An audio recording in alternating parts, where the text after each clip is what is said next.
Turns out when she's got the power of prophecy, Mother really does know best. Maybe. Oh, well, definitely for this one. Yes, I guess. Hi, and welcome to the special Reboot edition of Charm Chats. Yeah. Whoop, whoop. Whoop, whoop. We're covering episode 4, Exorcise Your Demons.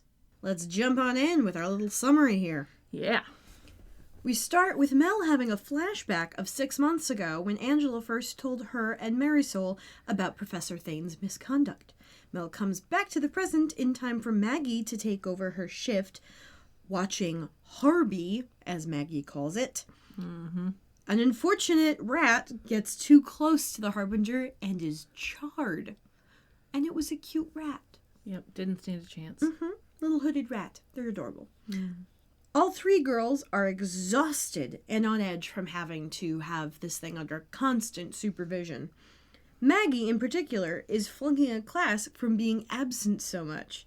Harry is absolutely zero good at keeping them calm. Nico and her partner Trip show up to ask questions about Angela, who has obviously disappeared. Again. Their clear discomfort reads as suspicious to Trip, almost as much as the strange noises coming from the attic. Before they can go look, a woman in white swans in, claiming to be their interior designer, and throws them off the scent. This turns out to be Charity, an elder who is a very powerful witch, who tells them that they have to vanquish the Harbinger and Angela at the full moon that night. Charity places a containment spell over Harby and reveals that Marisol was herself an elder and continues to quash Mel's hopes of saving Angela. Nico and Trip have a conversation about his suspicions. Maggie discovers that both Lucy and Parker are somehow in her World Lit class, and Lucy offers Parker's tutoring skills to help Maggie pass the midterm. Macy and Galvin have a discussion about utilitarianism. Mel performs a spell on Harby and discovers that Angela's soul is in fact still present and accounted for. When she brings her findings to Charity, she is once more rebuffed, and decides, spur of the moment, to transport Harby to campus and grab Maggie. They discover that Trip is tailing them and have to ditch him. They then take Angela/Harby to the warehouse holding the homecoming floats and tell Harry of Mel's findings. Charity and Macy have a heart-to-heart about Marisol, which makes Macy realize she wants to help her sister save Angela. The 3 discover that Marisol wrote a spell for them, which would only reveal itself in the book when they were all together. Her power of prophecy meant she had seen that day coming. One snafu is found, however. They have to lay hands on Harby to perform the exorcism. Macy goes to get gloves that should help them withstand the charring effect. Maggie goes outside to find Parker there and has to distract him, then get him to leave. She does, and then returns to find Harby making a jailbreak. Harry tosses her the summoning compass, and Maggie uses it to call Charity, who immediately comes and lassos Harby.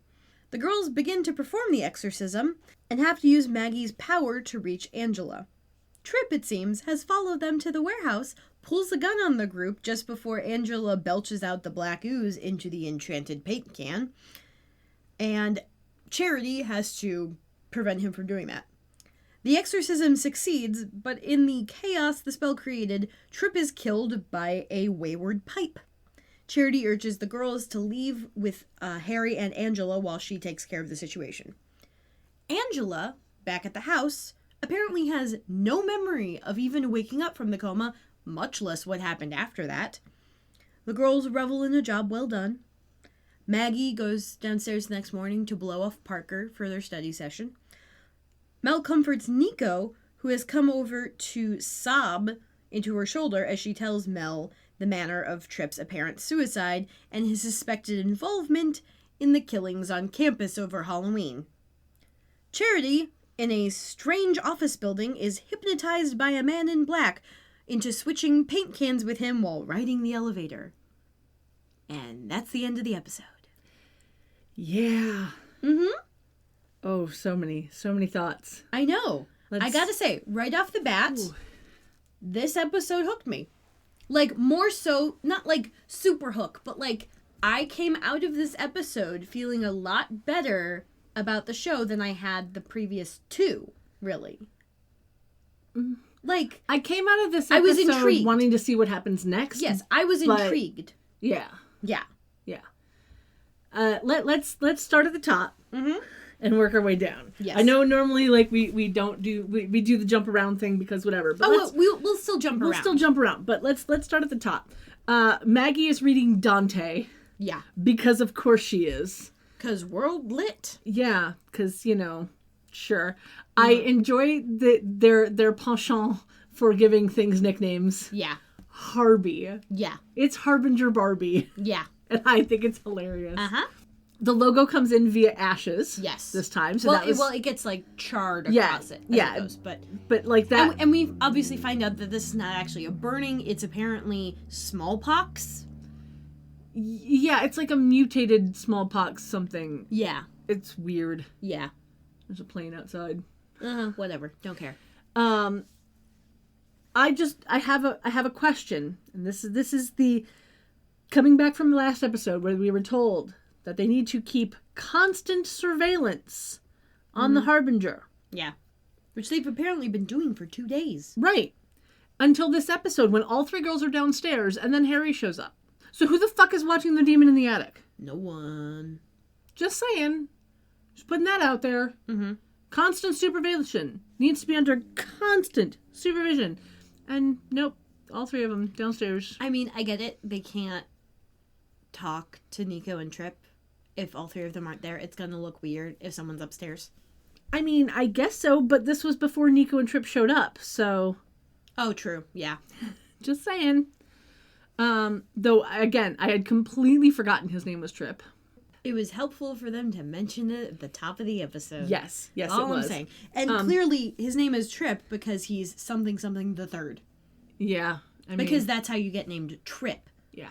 Your parents are rich enough and self-interested. Well, your dad, at least, is self-interested enough. Or your grandfather, I suppose, was self-interested enough to name his son after himself, and then he names you after himself. Yeah, either that Which or I he just comes from money and therefore... Yeah, I know. That's a thing with money people. Like, Yeah. people who don't have money generally don't do that kind of shit. Like, I think I know one person who is like the third, and he doesn't go by Trip. Mm-hmm. Because they're not drawing attention to that. Whereas my college mascot went by Trip because he was the third. Mm. Yeah. But it was cute. And he was a cute dog. Yeah. Well, like, the other thing is like somebody going by Junior. Oh, yeah. Because Yeah, my cousin is senior Bill and junior. and he unfortunately goes by BJ. Oh. Which no one realized until he was in middle school. And then he couldn't change it. Well, Yeah. he didn't feel like he could. Yeah. Anyway, I do have to say the girls are very, very good actors. Mm-hmm. The actresses playing the sisters are very, very good actors because it takes good actors to be that bad at being awkward. Yes. Like, I don't normally suffer from secondhand awkward. Yeah. But I was feeling secondhand awkward. Yeah. In this I talking to suffer Nico too and much Trip. from secondhand awkward. And they were doing a very, very good job of making me feel awkward for them. Yeah. What's really funny is that Macy didn't feel like she was being much more awkward than normal. Mm-hmm. Yeah. Yeah. Yeah. But Maggie. Oh my god, yeah. Oh, man. And Mel. Mel too, but Maggie. Just Yeah. like, oh, girls. Mm-hmm. Girls. And then, I love Charity thinking on the fly, coming in, and, Talking about a chicly hug winter den. Yeah. the Scandinavian farmhouse. Minimalist. That made me think of The Good Place. Farmhouse. I just love the thought process behind a minimalist Scandinavian farmhouse inside a Victorian. Yeah. Like, just that concept just hurts my brain in the best possible way. Yeah. But I mean, it's just buzzwords. It is. But I love the fact that this woman comes in wearing this glorious white pantsuit. Yes. White tank top, we find out, with, like, asymmetrical... Yeah. Top. Sleeves? They're not sleeves. It's a tank top. Straps. Yeah. And like that glorious little wool coat. Mm-hmm. As soon as I realized she was an elder, I just kept calling her Elder Pantsuit. Yeah. Well, and then they call her Elder Callahan, and I'm like, that sounds Mormon. A little bit. Yeah. Yeah. Because hello, my name is Elder Price. Yeah. Like that kind of shit. Yeah. But Charity Callahan sounds like a horse name. You know what I mean? Like it sounds like someone would name a horse. Charity Callahan. It's like stripper adjacent? Yeah. But like I couldn't call her Elder Charity or Elder Callahan. She was Elder Pantsuit because it just was fun. Mm-hmm. I do like that her power was to mute people. Yeah, she's apparently got like a couple of tricks up her sleeve, and her main thing, I guess, is to affect sound and voices. Yeah. Because she muted Harry, which was just beautiful. Mm-hmm. And it showed that and the way that he reacted showed that she's done this to him more than once. Yeah. Yeah, she had fun. Though I do think it's very interesting that they have changed elders for this series, that they are not white lighters. Mm-hmm. They're not angels, they are witches. And they are a governing body. Yeah, that they are powerful witches and whatever. And we find out that their mother was an elder, which is also a change. Yeah. And I think that is a really good change. Mm-hmm. I like the idea of witches helping witches instead of angels helping witches. And obviously they're keeping the sort of symbology where the elders like to apparently dress in white. Granted, we've only seen one, but like that seems like a choice. That seems like a choice. But here's my other question then.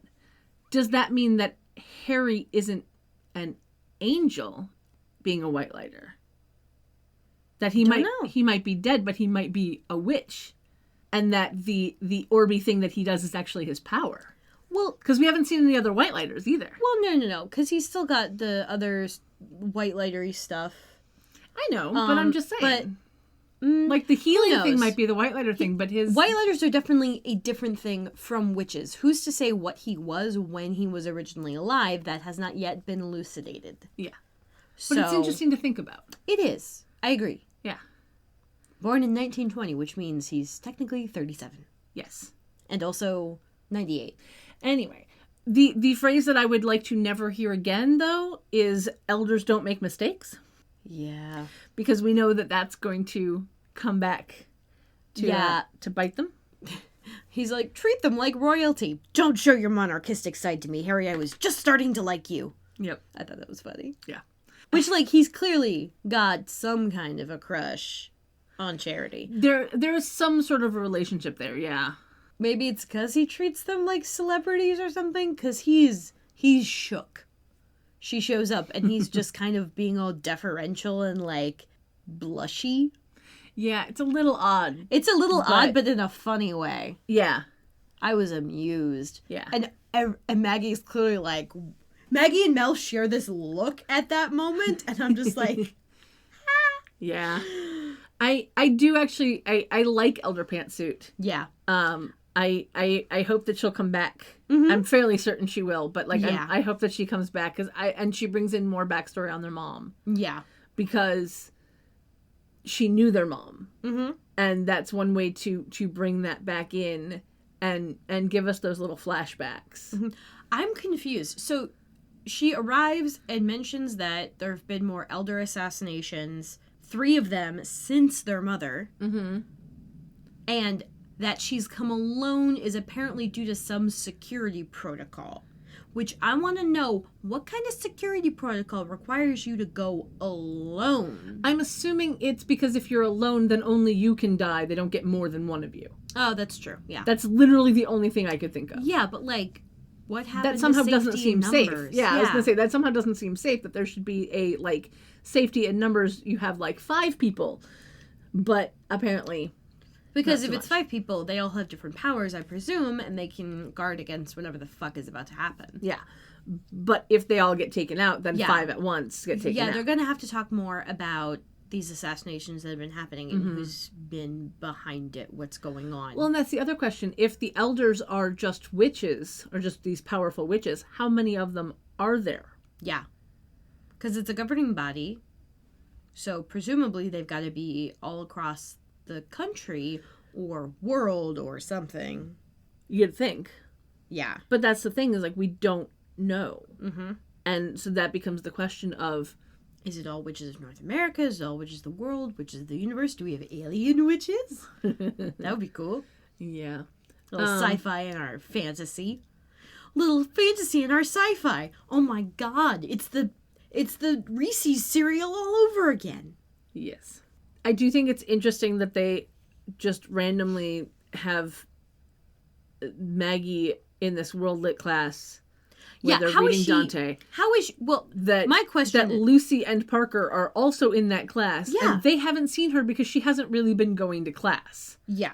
Well, first of all, how is a freshman in world lit with presumably a senior, 2 seniors?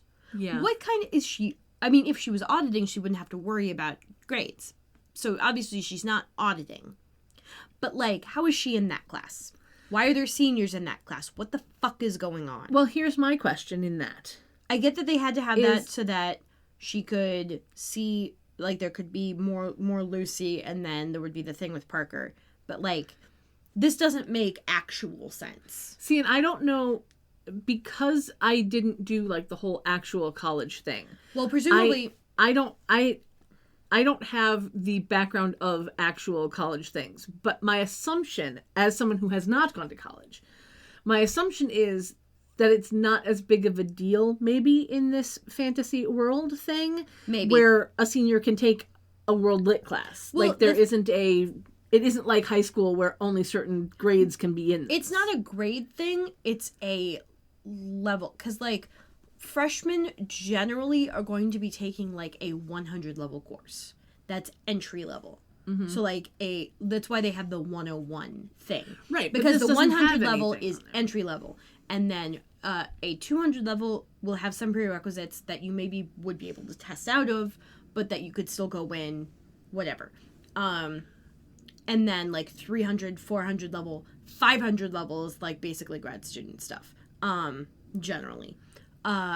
And so like, what kind of senior is going to be taking a 100 level course? What kind of a freshman who isn't even fucking showing up, who would be on academic probation if she failed this class, is going to be taking a not 100 level class? Like, but here's my that's thing: weird. It just doesn't. We aren't given a number for this class. I know, so that's why she just calls it world lit. Right, but that's why I'm saying is it might be one of those classes where it doesn't matter. Yeah, but like, if you're a senior, you're not like there is a thing where certain majors you'll tend to put off your general education classes until later just because there's certain schedule conflicts that might happen. But no, you generally don't skip a world lit type class, because for me that would have been like my category of like text and ideas, where like, okay, here's the general subject that this gen ed is going to be in, and you can choose between these certain classes, and we'll try to find a way to fit them in like at this point in your schedule. But I didn't put off, the only thing I put off until I was a senior was a science course, and there weren't any freshmen in that class. There were none. Absolutely none. Well, we can chalk it up to a la convenience and TV trope. Uh-huh. Because the only reason that Lucy and Parker are here is so that we can get more interaction between Maggie and Parker. Mm-hmm. And then have Lucy be all like, oh, you need help with this book? My boyfriend can help you. Mm-hmm. He's a literary genius. Though I do have to say. And he's shaking hands with the teacher. Yeah. He's chummy with the teacher. I do probably have to say, has though, the answer key. Well, granted, this is an essay test. But I do have to say that I do enjoy the little line of the fact that Parker had read Dante in like 8th grade. Middle school. Yeah, like middle school, whatever it was. And that made me think of my time, my senior year of high school, where because I was being homeschooled and mm-hmm. had to do a book report in my English class instead of doing a senior thesis, and I was like, can I do 2, one for real, one for fun? And he's like, well, what do you want to do for real? And I said, Hitchhiker's Guide to the Galaxy. And he said, what do you want to do for fun? And I said, Hamlet. So I didn't have to do either. Cancer perks, man. It's a beautiful thing. But like that made me think of it as like I want to do a book report for fun on Hamlet. So the fact that Parker read Dante in middle school, I was like, I feel you, Parker. I feel you. Mm-hmm. But like, I do like the fact though that Lucy was like, my boyfriend can help you. He's great at this. And didn't seem to have any sort of like, you better not flirt with my boyfriend kind of vibe. It was all I don't think it's even crossed her mind. Yeah, exactly. And I think that I liked that. That I liked that because it didn't feel like she was trying to bait Maggie in any way. She was literally trying to help. Yeah. Because she for some reason she likes Maggie, and she's like, yeah, you're my favorite pledge and whatever. And like there isn't we haven't been given a reason for why Lucy likes Maggie so much. No, we haven't, but I kind of like it because But I enjoy it. It's another brief glimpse of humanity in an otherwise shallow politicking character. Mm-hmm.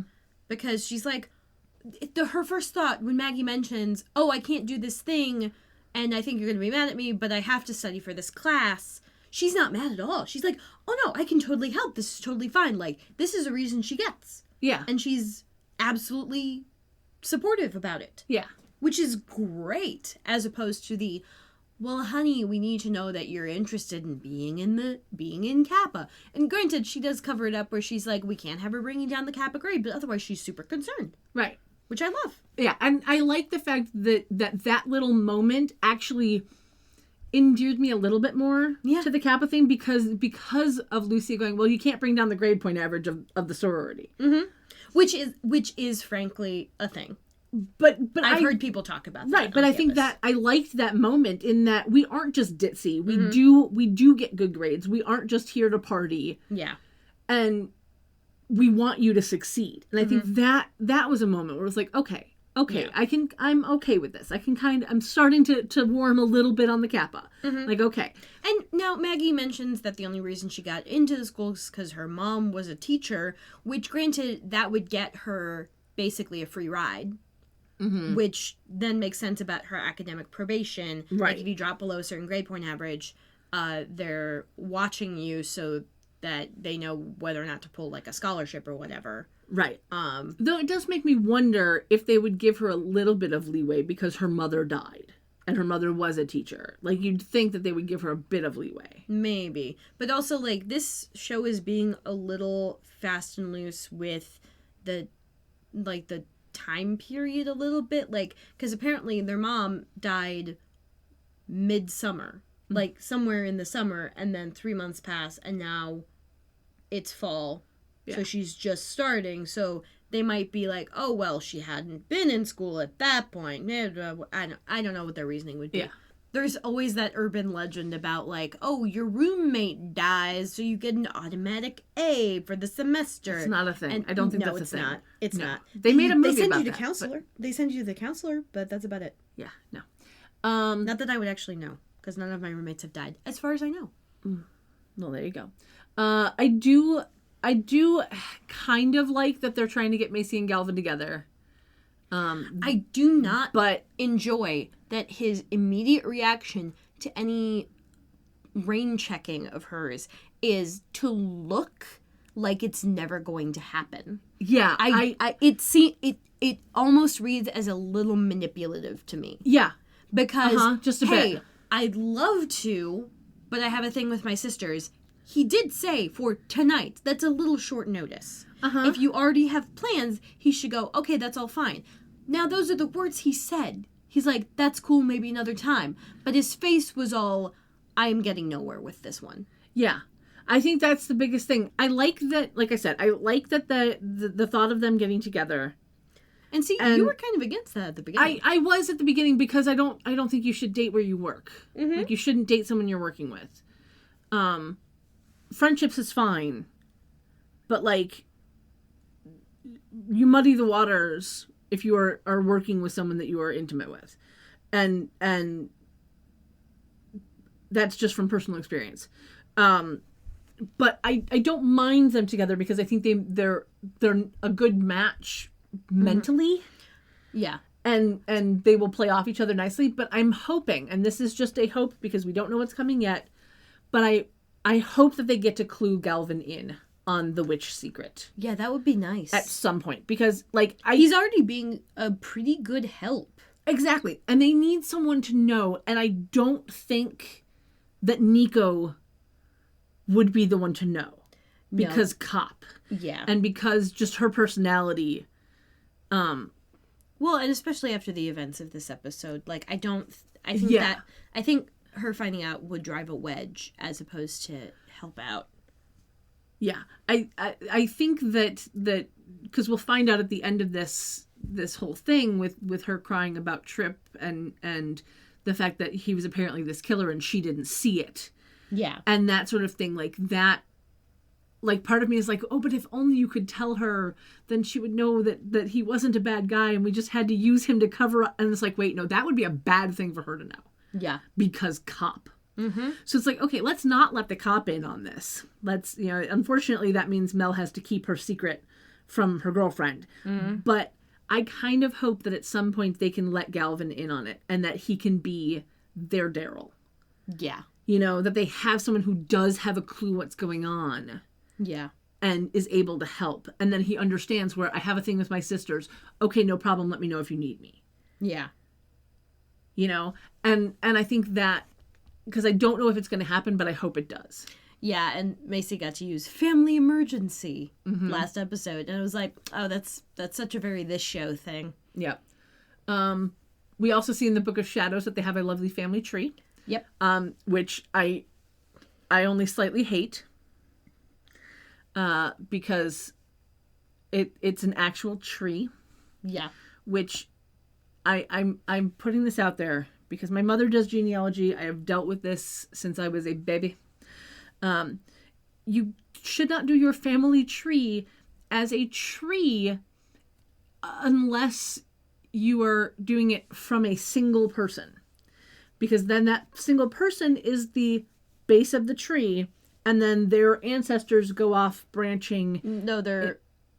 Yes. Do you mean descendants? No. No, okay. I mean ancestors. Oh, okay. Because you start with the person that you're basing the tree on. Like, for me, I would be the base of the tree.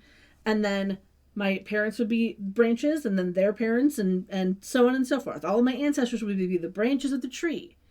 Because any of my descendants would be the roots of the tree. They go out from me. Because...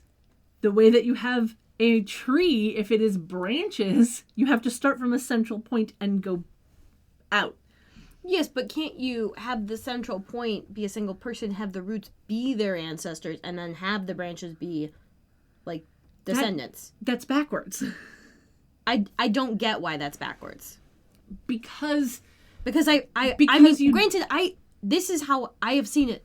I have seen it done this way. Like there was that bit in the Harry Potter movies where you see the black family tree and like Sirius is charred out. Mm-hmm. I was annoyed by that too. Mm-hmm. I liked how they did it as where like the branches were just kind of going along the walls and it wasn't that it has to expand exponentially. It's just it has to go this all direction. Mm-hmm. The thing is that you don't start a tree at the top. No. So... you start with you. Okay, let's put you at the bottom. Okay. Of the base of the tree. You are the foundation of where we're starting, is you. Mm-hmm. Your parents don't go underneath you because they didn't come from you. You came from them, so they have to go above you. See, this is where my knowledge of plants conflicts because I'm like, well, you start with the trunk and then the branches come from that. I think that's where my brain is getting hung up. The branches come from the trunk. The branches don't create the trunk, I think that's where my brain's getting hung up. I understand that logic. I do. But you don't...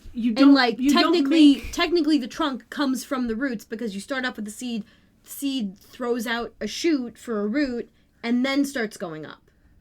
That's how the seeds work. Yes, but that's not how you write out genealogy. I know, and that's what confuses me because I like a consistent metaphor. And having a genealogy tree that... turns the branches into the trunk confuses the fuck out of me. I'm like, that's not how trees work. So yeah. And that's why you don't do it as an actual tree. Okay, that's fair. That's my point. We have now spent 10 minutes on this. Can we move on? Yes, we can. Though, hold on. Before we move on, I do think it's very interesting that they put this family tree at the beginning of the Book of Shadows. Mm-hmm. I think it's cool that it's there. You can't read it. Yeah. Even pausing on it, everything is just a little too blurry, which is nice because then they can make shit up later. They can fill in whatever. But it does make me wonder who's at the bottom of that tree. Like who made this tree? Who put this in the book? Where is it starting? Where is it ending?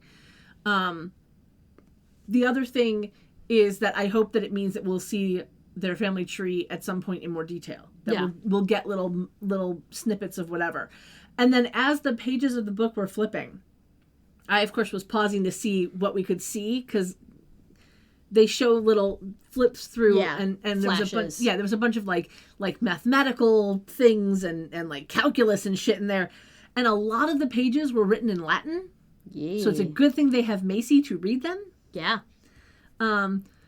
Though I have been informed that if you know Spanish, you should be able to figure out Latin. At least a little easier. Some of it. Yeah. But, like, the grammatical structure is going to be weird, so the conjugation's going to be off. Well, yeah, but you should be able to at least maybe get a gist. Mm-hmm. I mean, it's just like knowing English doesn't mean you know Middle English. True. And Old English is easier if you know German, but that's not a guaranteed thing. True. But granted, knowing German and English should get you pretty well to Old English. Apparently, if you know Flemish, it's even easier. Well, alrighty then. But I do not know Flemish. No. I've been to Flemish Belgium. I do not know Flemish. Mm-hmm. So, once again, we have Mel doing something that she at least shouldn't be doing alone. Mm-hmm. And she's just going to take this at face value. She does this spell to find out if Angela's soul is still in there. And just immediately takes it as face value. Yeah. Like but I do like the CG thing of the Harbinger's, clay face being pulled back so you can see Angela's pretty face in the middle. So, yes, it's really me, that sort of thing. Like, that was a cool effect. And it was still desaturated. Mm-hmm. Like, it wasn't immediately a warm face. Yeah. It was still desaturated because it's still, like, in the Harbinger there, but... Yeah. I like that CG. That was a very good thing. Mm-hmm.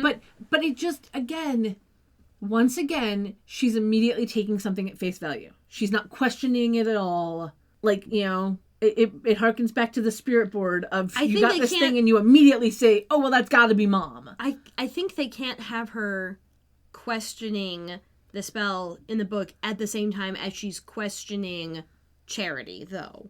I think that's just for, like, the purpose of this episode, for the plot. I don't think they can have her being too dowdy.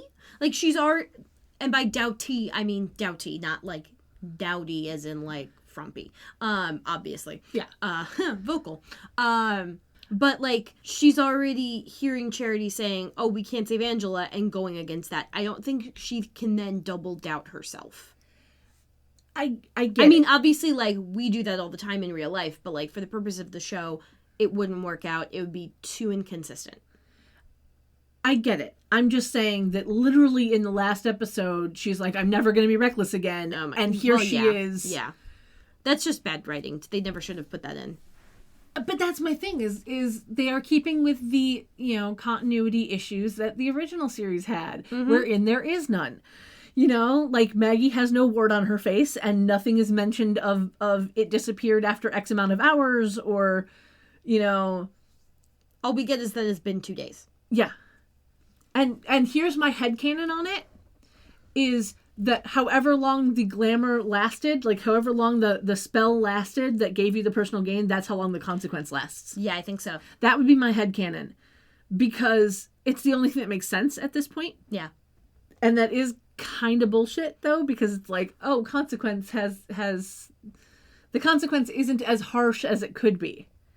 You know what I mean? Mm-hmm. It's not a permanent consequence, which is fine, and I get that, and that works. Yeah. But, like, okay, you used glamour for 3 hours, so you'll have a wart on your face for 3 hours. Maybe even 6. It was probably longer. I think, because she started the glamours in the middle of the fucking day. Yeah, I'm probably, like, 8, 12 hours. Yeah, I'm just saying. Yeah. It's just the fact that it's not even mentioned at all. Uh-huh. It's kind of like how I felt with Aviva. Where I wish that they would get like a postcard, just bring it back up at some point, just a tiny little inkling of something. Or masks. Yeah, but like this is, the next episode, nothing. We get nothing. And it's just whatever. The other thing is that Mel tries to get permission because now she's done this spell. She's like, okay, I know her soul is in there, whatever. She goes to Charity and is like, I know she's still in there. I did this spell. And Charity is like, I get that you did this spell. I understand what you're trying to do. We don't have the time for it. I'm sorry. And she even does the whole, like, I'm going to mute you because you can't do it if you can't speak. But then she lets the thing go. Yeah. And that's because she thinks she's taught her lesson. She's used to being the authority that people listen to. But she does, for some reason, knowing Marisol, but because Marisol kept the witchy stuff away from her kids, Charity doesn't know the kids. She doesn't know that Mel is inherently aggressive toward authority. So stubborn. Authorities she doesn't trust because she doesn't know them, because she doesn't know their reasoning, because they are not being fully honest with her. Yeah. Like, she takes a while to trust people. She's just starting to get around to trusting Harry. Yeah. Because she knows what Harry's reactions to certain things are going to be. She goes, like, she off the front of it is inclined to liking and trusting Charity. She goes down to her, fully believing that her discovery is going to make Charity change her mind, because she believes that Charity's values are her values. And when she realizes that this is not the case, she's like, oh, I have to treat Charity like I had been treating Harry, an authority figure who doesn't understand the situation, who then I have to circumvent. Yep. And so now she's going to go off half-cocked and try to do it anyway. This is just another white lady who doesn't get it. Yeah. And honestly, she's not wrong. She's not wrong. However, she should have more preparation. She's making it too easy for me to continue to dislike her. And see, I see this bit because she is so dedicated to saving Angela. This makes me like her a little bit more. I understand the dedication to saving Angela. I do. But how she goes about it is just stupid. And again... It is stupid, but at least she admits that. Yes. But again, this is the other thing of... I did this 5 minutes ago. Of course I don't have a plan. Yeah. Well, and here's the thing, right? So she takes the Harbinger of Evil out of the house, and she has the Harbinger of Evil, Angela in her Wu, hatchback, just under a blanket in the back seat of the car. No, it's that thing you pull over your trunk that you have in your car. That's what that is. Okay, but still. I know. Just, in the back of the car. Yeah. And this makes me Must question... be some containment spell. Right. Well, and here's my question, right? It's kind of like the last episode of how did Harry get this thing chained in the attic? How does... Dunno. Mel get her out of the attic and into the car with nobody fucking noticing, especially since we learned that now Trip is, following her.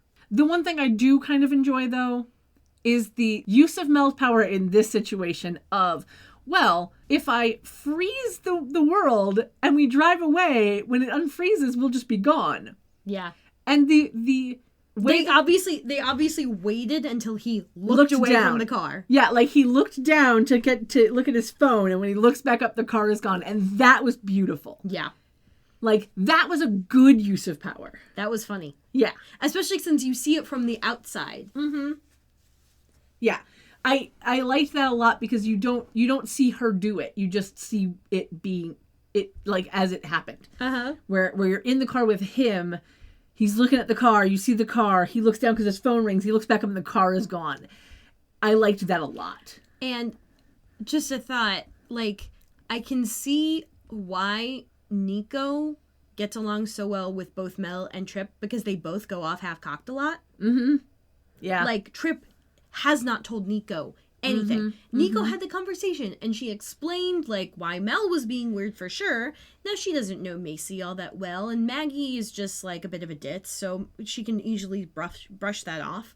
But, like, Trip has his little detective spidey sense, like, pinging. He's got the turkey timer popping out of his head. Oh, that's an image. I know, right? Little Rascals. He's got the cowlick.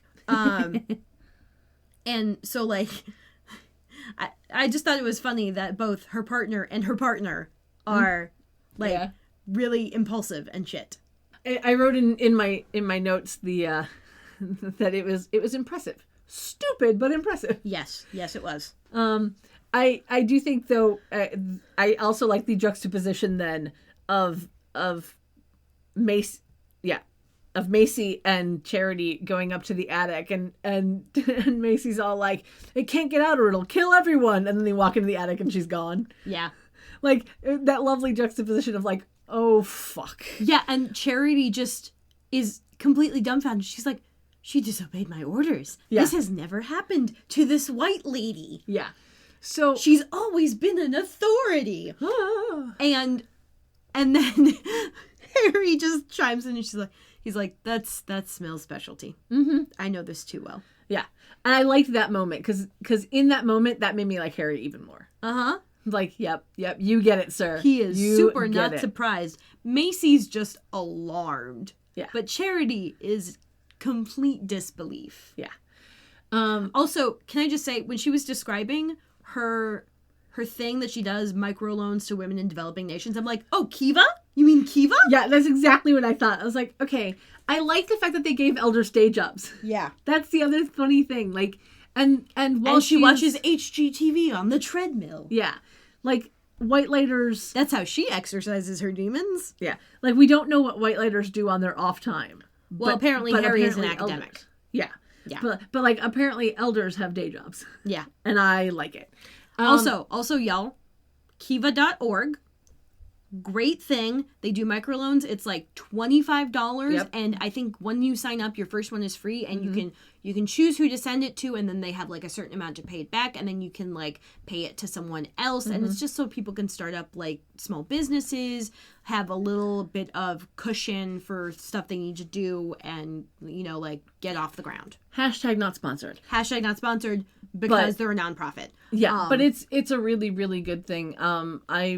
I like the fact that, like, I think it's like 98% of loans get paid back, which is amazing. Especially when, like, it's free to start. Yeah. So it literally is nothing for you. Yeah. To give these women a thing. Yeah. That and would make a huge difference. But yeah. I think it's mostly women, right? Kiva is... Yeah, it's not just women, but it is definitely underprivileged people and people who can't necessarily get a loan any other way. So, a lot of women. A lot of women, but not just women. Right. Yeah. But yeah, it's an awesome thing. It's a good thing. Yeah. Support it. Yeah. And if you do support it, let us know that you did. Yeah. Yeah. So we learn that the Kappa, it's like homecoming or something. So they have a parade. They're having homecoming. They're doing floats for the parade. And this is where Maggie decides this is a great place to bring the Harbinger of Evil, is to the float room. Where people are probably going to be coming to finish up their floats. Mm-hmm. Where she has been told that they're coming to finish up their floats. I think she was told they were already planning on doing it. And then I guess this is going to happen right after class or whatever. Yeah. Yeah, because Lucy said, oh, you want to walk over together? We're going to do it. Yeah. And so presumably Maggie ended up there later after they were done. Yeah. But, like, how did you know they were going to be done? Don't know. Because I've worked on a float before. It takes for fucking ever. It really does. Especially those flower ones. Yeah, well, yeah. But, like, it's not like it's a small thing to do. It's a la convenience. It's absolute a la convenience. And, like, I just do not understand how these girls are that stupid. Just be like, yes, this is a big room where I know that lots of other people know where this is and can get in here. Yes, let's bring the Harbinger of all evil here. Mm-hmm. No big deal. No big deal at all. 'Cause it's a warehouse off campus, so it's not gonna be, like, near houses. Yeah. The other thing is that I do kind of think it's interesting, and because we will find out later that the spell was invisible, whatever. But when Mel first asked the book for the spell to defeat the Harbinger or whatever, it opens up to a blank page, and my first thought was, okay, one of three things. They have to write one. Yeah, they either have to write one that there isn't a spell strong enough in the book, which is why it's like, here, write it yourself. Or it's invisible. Yeah. But it was like one of those where you have not unlocked this spell yet. Mm-hmm. you must spin around 3 times, or like a lot of people.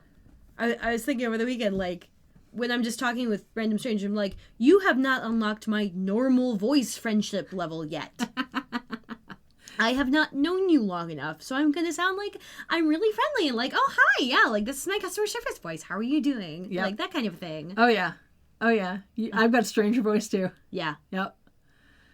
Oh man. Uh-huh. I love that I'm not the only one. No. It's a total thing. Yep. The other thing that I thought was very, very interesting that we learned is that Mel is not doing this having to, like, this whole, like, trying to get Angela's soul back and get Angela back. She's not doing it out of a sense of what's right versus what's wrong. She's doing it out of a sense of guilt. Well, I mean, also what's right, what's wrong. Like, right, but there's a heavy hand of guilt. Yeah.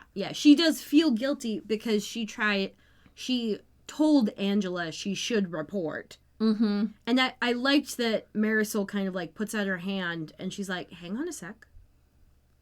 We need to do what's right for Angela. Yeah. So let's talk to Angela and we'll tell her, we'll support her whatever she decides. Right. Don't guilt her into reporting because it's probably happening elsewhere. Right. And that's why I say is there's a heavy hand of guilt in Mel to save Angela because she feels like she did push her into this thing. Yeah. And it's because of this that she is now this, yeah, that she was in the coma and all this. And yeah, and for some reason... It's my fault. Yeah, and for some reason they don't know that the demon Tadius actually, like, put Angela into a coma. Right. Like, they don't... And when he was defeated... Yeah. When he was defeated, it didn't go away. Like, clearly he did something to get Angela off of his back or whatever, and then tried to attack Marisol. Right. But for some reason they're not connecting the fact that Thane was actually a demon with Angela is in a coma she didn't put herself in. Right. Which is weird. Yeah. It's just an interesting thing to learn. Speaking of learning things, I like that we get a scene between Elder Pantsuit and Science Sister. Yeah. And we get to learn a little bit about Mom. Yeah. And it's very, very interesting to me that they had it that... And this is why I say I like the fact that the sister that was given up was... The oldest. The oldest, because then the other two had no idea. Mm-hmm. And we learned that Mom asked Charity to put a spell on her so that she could live with the loss of this child. That she could give up this kid and still be okay with her life. Yeah, and Charity had no idea that this was the case. Like, maybe they hadn't known each other for that long at that point. Maybe neither of them were elders yet. They were just witches who kind of knew each other. Right. I especially enjoyed this scene because the outset of it, like, they're really ineffectually cleaning some daggers.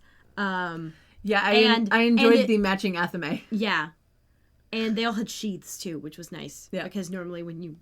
Like, in the old show, they handed over athames. None of them had sheaths. They were just open fucking blades. Yep. But anyway, this starts off where they're just, like, doing a menial task. And it's clear that Charity's going into this with, like, a butter you up tone of voice. Yep. And then it turns into a sincere conversation. Yeah. Which I liked it a lot. And I also liked that at the end of that conversation, Macy was like, I need a minute. And then she walks away and she gets this look on her face where it's like, okay, she is now on the save not kill bandwagon. Yeah.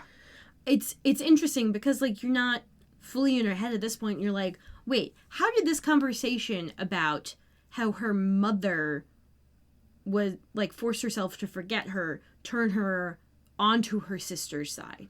Like, she's connecting with Charity and somehow going against Charity's idea. This is interesting. Yeah, and I really truly liked that moment. Yeah. Where you could see that moment on her face where she's looking at Charity, is getting that tears in her eyes thing, and is like, I need a moment to pull myself together. Mm-hmm. And as soon as she turns around and is out of sight of Charity, the face changes to this resolve of like, okay, we have to do this. Mm-hmm. Like, because now I realize we can make this better. We can save this person. We just have to work together to do it.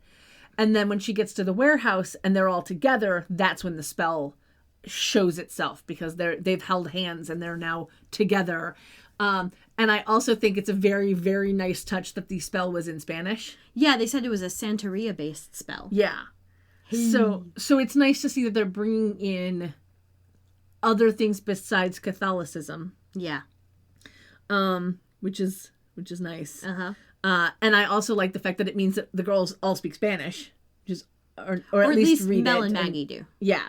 And that they can understand it enough to do that, which is nice. I also think it's interesting that they basically brought the premonition power to Mom, that she had the power of prophecy. Mm-hmm. So they're still bringing that in there in a way to do this thing.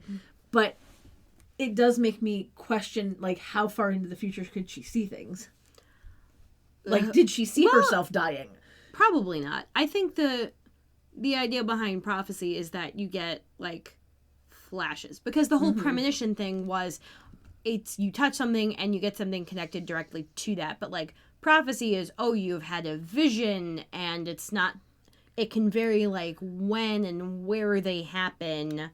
And you obviously have prophecy is fallible. Yes. You obviously have some, like, leeway in how you decide to deal with that. If you, like, inform people, if you try to counteract it, whatever. Yeah. I think, and that's also the biggest difference between prophecy and premonition. Is premonition, no matter what you try to do, sometimes it won't work. Like That's So Raven. She had premonitions, and they always came true. But the deal was she never understood the context behind what was happening. She would just see the little snapshot and then have to go, oh, I have to fix this. Like, specifically, I remember the one where she sees her guy friend's, like, date wiping his face and then looking at him in horror or whatever, and she has to counteract it. Like, it happened anyway, but she didn't understand the context behind the look the girl was having and how all of her efforts led to that. Like, it was always... Raven always had self-fulfilling prophecies. She would always cause them to happen, no matter how she tried to circumvent them. And she never fucking got the clue, because that was the sitcom-y bit of it. Got it. That's not a show I've ever watched, so I don't know that. But I was thinking more like in Charmed, in the original series. Mm-hmm. Like, Phoebe gets a premonition of a wolf barking and being mad at them. Yeah. And then that actually happens, but the context on that was lost, because it's not this, like, being attacked by a wolf. It was the wolf is trying to, give you context in and of itself. And honestly, the whole TV premonition thingy, I understand why they will not try to deviate from that more, because then you have to film an extra thing. Which is why with That's So Raven, it would always turn out to be the exact thing, because, hey, we already had that shot. So we just inserted back in the beginning of the episode, and we're Makes done. sense. We're done. Back to this show. I like the fact that Harry goes along with this save not kill because their mom was an elder and he trusts their mom. Yeah. And was like, well, if she thinks you can do it, then I think you can do it. Also, he's got a rapport with the girls. Yeah, and I think that's really, really interesting. And he, granted, he might be frustrated with the fact that Mel can never follow authority. He at least understands that she has good ideas. Yeah. And that she always has the right thing at heart. Even if she doesn't understand, like, the ways to go about it, and maybe she's a little reckless, she's got a good heart there. And so he's trusting her more than the last episode. So, hey, progress. Yeah, progress. It does make me wonder what would have happened had they stayed in the attic to do this. Just throwing that out there. Knowing what happens with things getting whipped around and whatever. Yeah. And there's a lot of stuff in their attic. Though I also think it's fun that we get Science Sister to the rescue again, because they're like, fuck, we have to touch We have to lay hands. Yeah. I was like, well, we have these gloves. These very large nitrile gloves. Yeah. They're not like those little gloves. Little leather gloves Maggie tried to use. Not so much. Little fashion gloves. Yeah. So I love that. And then they see a car outside, and Maggie's like, I'll go check. And my immediate thought was, it's either going to be Parker or it's going to be Trip. Hey, look, it's Parker. Yeah. Because of course it is. We set that up earlier. Mm-hmm. And then when Tripp comes in, he has the gun pulled, and all he sees is Angela because all of the cracking has taken off of her face, and she just looks like she's drugged. And he has the gun, and Charity just disappears the gun. Yeah, I thought that was fun. But hold on. But before we get there, yeah, I love when Parker shows up, because they're talking about the containment spell on Angela isn't going to last very long. Yeah. And because right now she's just chained to the side of a float. Yeah, we with see these it. Chains. We see it and fizzle out. Yeah, we see it fizzle out. But I think it's hilariously funny. It's a la convenience with the timing. But Parker comes, is outside. Maggie goes out to talk to him, and once again we have that Maggie's no good until the boy tells her she's great thing, which is slightly annoying. Yeah. But he showed up to hide fireworks, which I think is hilarious. And her way of stopping him from turning around to see Angela inside is by kissing him. I mean, when you're horny and you're out of ideas. Like, you really couldn't have thought of any other way, especially knowing that Parker is Lucy's boyfriend. It's a TV trope. It's like, what are you looking at? I have to distract you. Smoochies. Yeah, though I do think it's interesting that we didn't hear his thoughts, but it makes me wonder if she did and we just didn't hear her hear it. Maybe. Or maybe she just was too in the moment. Yeah, I don't know. It's a very interesting thing to not... Because she wasn't doing it to have human contact. She was doing it to distract. To get him to distract. Yeah. Because the whole deal was the more she trusts her own voice, the less she hears other people's. Right, and that's so maybe why... that was the first instance of this happening. Yeah. And I think that's the most interesting thing is that we don't get to hear him. Yeah, because she needs to get in her own head. Macy needs to get out of her own head. Yeah. And Mel just needs to get out of her ass, Uh-huh. Yeah. Yeah, and then at the end, she's like, this was a mistake. We can't have it happen again. I'm like, Maggie, excuse me, who is the we? Yeah, exactly. Who is the fucking we? Parker, you kind of assaulted him. Yeah. Again, consent. And yeah, he looked like he was into it, but you didn't ask, so doesn't count. Yeah. And then he still comes over the next day, fully willing to keep up the deal. He doesn't blow you off at all. Yeah. He clearly hasn't told Lucy. Well, of course not. He's willing to pretend like this never fucking happened because you said it was a mistake last night. And now you're like, we can't have this happen again. No, child. No. You can't have this happen again. Yeah. Take fucking responsibility, girl. Yeah, I am interested to see how that comes back to bite her in the ass next episode. Yeah. Maybe. I'm hearing Lucy shriek in my head already. Oh yeah. Though I do like the fact that when he comes over to help, she's like, no, I need to do this for myself. Thank you for helping, but I need to do this for myself. And I like that moment. Mm-hmm. He inspired her to talk to her professor. Yeah, like he inspired her to take matters into her own hands instead of relying on him. And I like that bit about it. Back with Angela and Harry and the whole thing. How did he not hear the chains breaking? Like, I just don't know. Angela is being held by chains, and then the chains break. Maybe he's just gotten used to the sound of her clanking them. Maybe, I don't know, but I do think it's very fun though that he has the watch that compass, the compass that brings forth Elder Pantsuit. Yeah, and she comes out perfect timing with a lightning whip. Yeah. Like lightning lasso. Okay. Yeah. Sure. That's a thing. And the portal felt a little Doctor Strangey. Yeah, a little bit. A little bit. But it was pink, sparkly. Yeah, I was getting more of a purple vibe from it. I saw it as pink, but who knows? I do think it's interesting though that when they were like, no, we're doing this, she backs down and is like, okay, fine, then let's do this. And so it's like, oh, she does have a heart. That's nice. Well, also because she's apparently broken the rules before. Yeah. Well, like, also, okay. Like, she trusted Marisol. Mm-hmm. So when they're like, Marisol wrote a spell, she goes to check the book and she looks it over and she clearly has enough expertise where she's like, oh, this could work. Yeah. This is well written. This has the basic elements that we know we need, so this could work. Yeah. And then she turns the... Right, and that's why I say, it's like, I like the fact that she has a heart. Mm-hmm.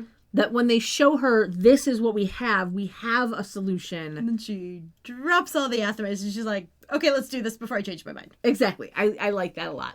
I think it's hilariously funny that they tie Angela to a float that has a throne of skulls. Yep. Because, aesthetic. What says homecoming more than a throne of skulls? Yeah. Though it kind Especially of annoys when your me. homecoming is in November? Yeah, I don't know. That's weird. But my question here, why did they have to rip the page out of the book? Why couldn't they just have the book there? Like, I understand, okay, the wind is going to come and whipping things around and whatever, but like, it annoys me in the original series. It'll annoy me in this one every time they rip a page out of the book. I can't think of many times that they did that in the original series. I know there were a couple times Phoebe did it. I know they've done it more than once. Well, I know one of the times was they took out the spell that, like, takes away their powers and they burned it. That one's fine because that makes sense. Yeah. The fact that spell was well, in there. Well, I mean, this makes sense to me because they couldn't memorize it. They needed it right in front of them. And having a heavy book while having to concentrate on a thrashing harbinger, difficult. I guess so. Only because it was a much more involved spell than anything they've done before. Though I do think it's very interesting that they get to say the power of 3 in Spanish. That was a fun little moment. But then, so Trip shows up. Elder Pantsuit makes his gun go away. Makes his gun dissolve. Yeah. And then Maggie uses the words that Parker told her to help Angela. It's a nice little thing. And then we immediately cut to Angela belching, and we hear, right as the can's about to shut, a pipe hit Trip. We hear it. Yeah, we hear don't it. Fucking see anything. We hear a clank and a grunt, and that's it. Yeah. I enjoy that it happened off screen. Yeah.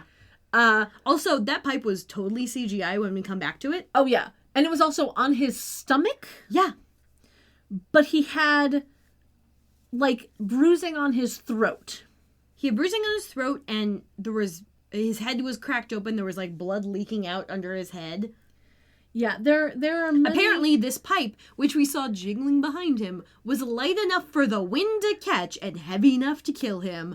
Oh, a la convenience. Yeah. Yeah. Which, honestly, kind of funny. Yeah. And I was just like, why is Harry not immediately walking over there?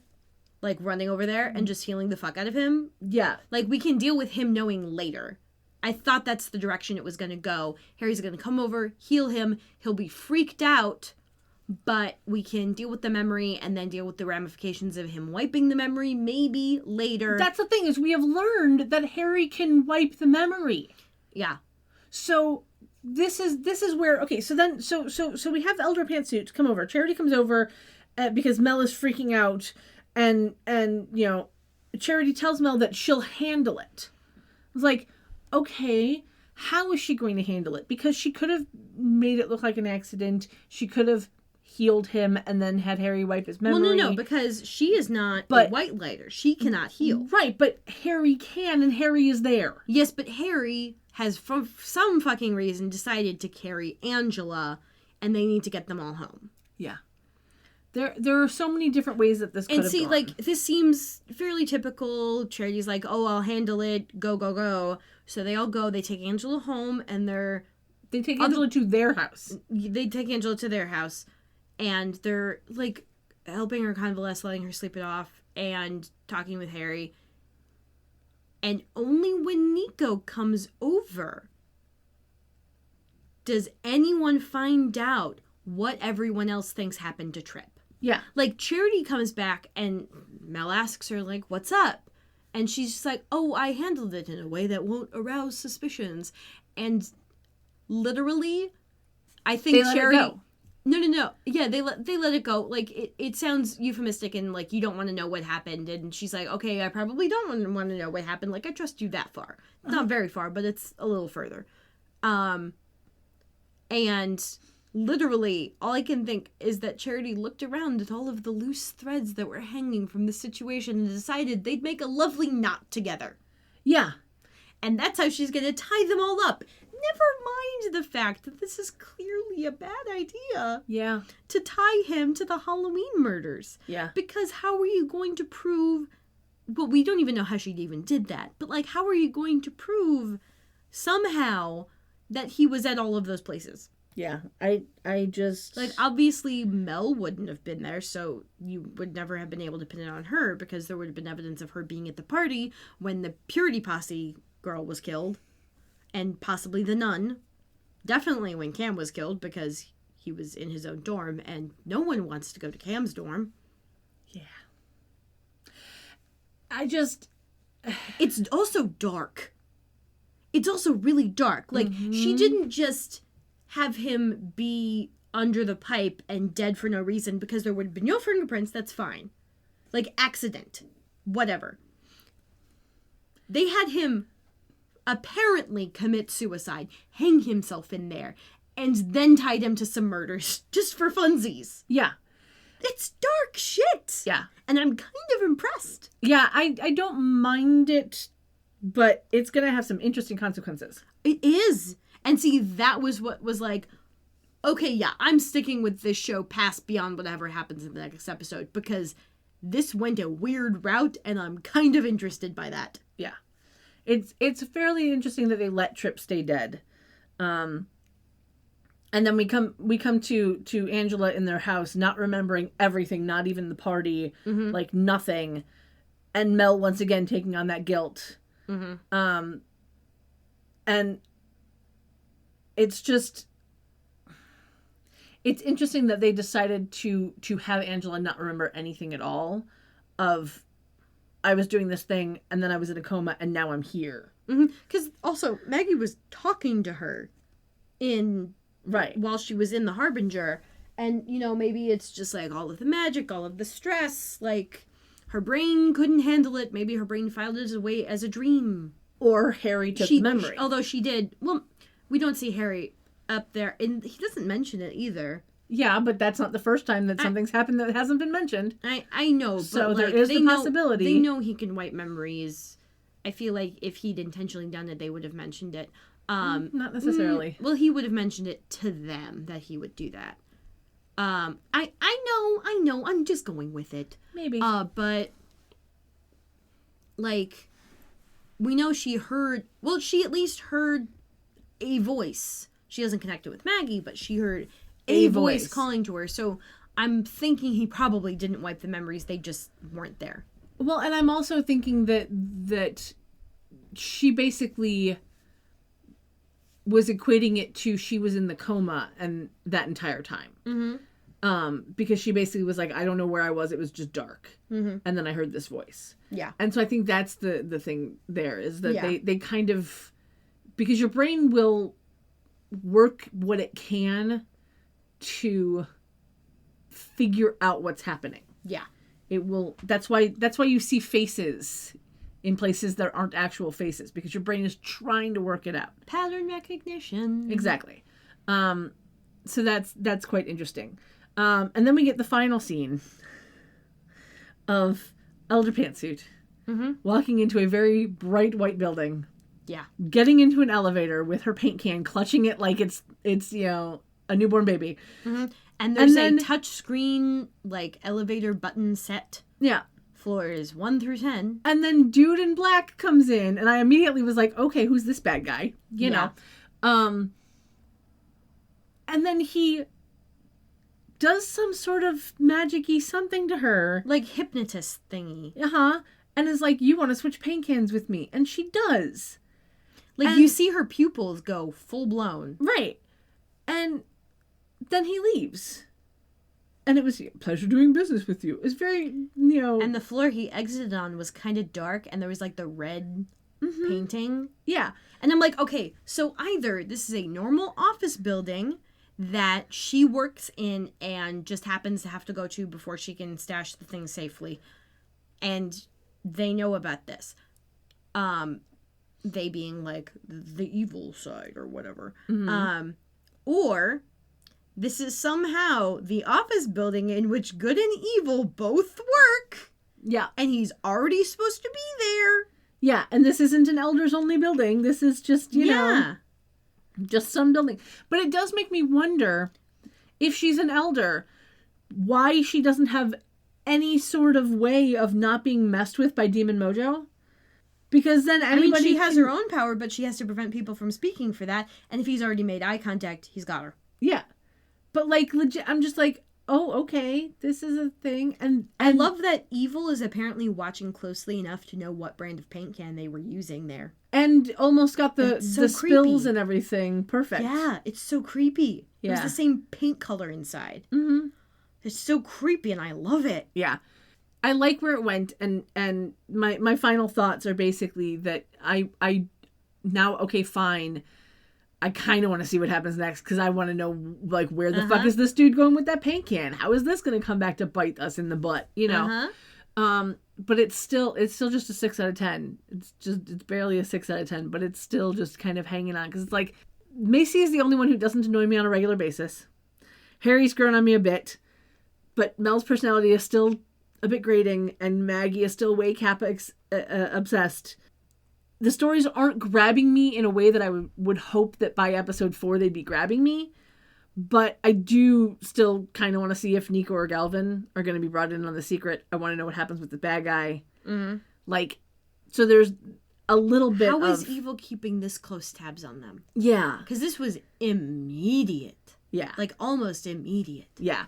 And I know that they had, like, in the very first episode, they had Maggie's ex-boyfriend be possessed by a demon, and now we haven't seen him again. Yeah, we'll probably see him at some point. Right. But so, like, now I want to know, okay, well, what's going to happen between Lucy and Parker and Maggie and Parker? And how is that going to affect other things? And it's like, okay, I'm kind of like, all right, I want to see what happens next. But just barely. You know? Barely. Again, I don't think if we weren't doing this for the podcast, I don't know if I would, like, watch it immediately. Do you know what I mean? Like, it would probably sit on my DVR for, like, a month, and then I'd be like, all right, maybe I'll binge. It's that kind of, like, thing. Yeah. And I think this episode specifically has just a little bit sunk its claws in now. Like, like it's grabbed me by the shirt. I could pull away if I wanted to, but I don't really want to. Yeah, I mean, it's growing on me. I will give it that. It is definitely growing on me. But it's taking its sweet time. Mm-hmm. And because I have so many other things that, like, I like better, I think that's the biggest thing for me. Is like, it's taking, if we weren't doing this for the podcast, I'd probably come back to it once the season was over and then, like, binge watch it. But this, like, waiting a week thing, if we weren't doing it for the podcast, I probably wouldn't do it. Okay. I think we're good then. Yeah. We have no sign off.